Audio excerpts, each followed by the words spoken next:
學生嘅專業過後做得了乜嘅東西本學題目，桃園市太海區智山高中就用建築紡織廠嘅概念接力操課，來驗數假期木工科畢業生嘅學習成果。一到畢業嘅學生嘅用傳統嘅工法起嘅一座木工廠，希望做好嘅就由學題目接定來做。另外12年生嘅學生嘅喺太海展出嘅模擬作品，除睇展現出佢一條學到嘅東西。先生咪希望一啲學生嘅來同太海嘅木匠手藝傳承下去。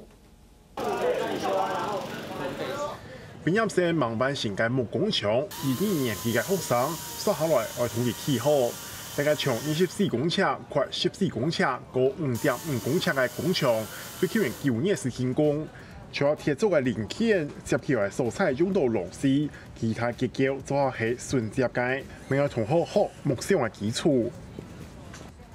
還不錯啦，就可以學到不一樣的東西。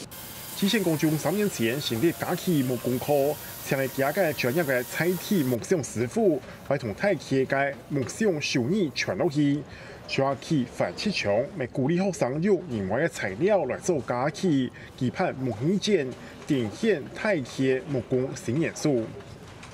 後來之後接觸之後，也覺得這件事情是非常有趣的。然後就想要繼續從事這件事，然後把它做得更好。展覽主要是以漂流木，然後還有我們廢物再利用，以棧板，然後自己拔釘子，重新結合做成了桌子。太企智山高中假期木工科頭一擺嘅畢業展，主題係自家工廠自家起，還有木卡小物件，淘汰可砍，環保基金會還有好高度來判。